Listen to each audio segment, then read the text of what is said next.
ఇక చేనేత సహకార సంఘాలకు ఎన్నికలు.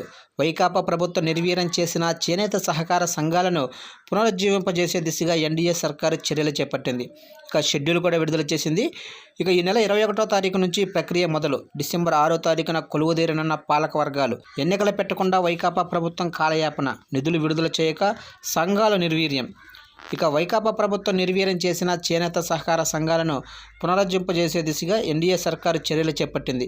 గత 5 ఏళ్లు చేనేత సహకార సంఘాలకు ఎన్నికలు నిర్వహించకుండా అధికారుల కమిటీలను నియమించి వైకాపా ప్రభుత్వం కాలయాపన చేసింది. ఒక్క రూపాయి అయినా విడుదల చేయకుండా దెబ్బతీసింది. ఇక అంతకుముందు అమలైన పథకాలను నిలిపివేసి కోలుకోకుండా చేసింది.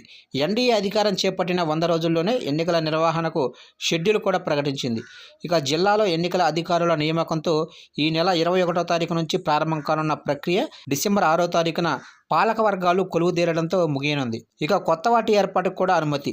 ఇక రాష్ట్ర వ్యాప్తంగా ప్రభుత్వం గుర్తింపు పొందిన చేనేత సంఘాలు సుమారు 940. వీటిలో చాలా వరకు నిర్లిప్తంగా ఉన్నాయి. ఉమ్మడి తూర్పు, పశ్చిమ గోదావరి జిల్లాల్లో క్రియాశీలకంగా పనిచేసే సంఘాలు ఎక్కువ. ఉమ్మడి కృష్ణా, గుంటూరు, నెల్లూరు, ప్రకాశం, చిత్తూరు, కర్నూలు, అనంతపురం, కడప జిల్లాల్లో కొంతమేర మాత్రమే క్రియాశీలకంగా పనిచేస్తున్నాయి. ఇక ఉమ్మడి కడప, అనంతపురం జిల్లాల్లో కొన్ని సంఘాలపై విజిలెన్స్, సిఐడి విచారణ సాగుతుంది. ఒక్కో సంఘంలో కనీసం 100 మంది వరకు చేనేత కార్మికులు సభ్యులుగా ఉండాలనే నిబంధనను కొత్త సంఘాల ఏర్పాటుకు ఇప్పుడు సవరించారు. ప్రభుత్వం అమలు చేసే పథకాలు గరిష్టంగా చేనేతలు లబ్ధి పొందాలనే ఆలోచనతో 30 మంది సభ్యులున్న సంఘాలుగా ఏర్పాటు చేసుకునే వెసులుబాటు కల్పించారు. ఈ మేరకు జిల్లాలో కొత్త సంఘాల ఏర్పాటుకు అనుమతినిచ్చారు.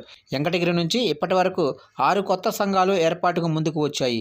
ఇక చేనేత సహకార సంఘాలకు ఆంధ్రప్రదేశ్ సర్కారు చట్ట ప్రకారం ఎన్నికలు జరగనున్నాయి. ఒక్కో సంఘానికి 9 మంది సభ్యులతో పాలక వర్గాన్ని ఎన్నుకోనున్నారు. వీరిలో నుంచే అధ్యక్షుడు, ఉపాధ్యక్షుడిని ఎన్నుకుంటారు.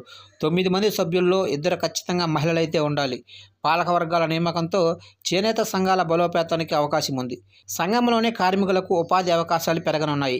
ఇక 2014-19 మధ్య తెదేపా ప్రభుత్వంలో అమలైన yard subsidy, market incentive, rebate, Mudra రుణాలు, ద్రీప్తి ఫండ్ తదితర పథకాలను పునరుద్ధరిస్తామని ఇప్పటికే ప్రకటించిన నేపథ్యంలో వీటిని గరిష్టంగా వినియోగించుకునేందుకు పాలక వర్గాల ద్వారా సంఘాల్లోని కార్మికులకు అవకాశం కలగనుంది.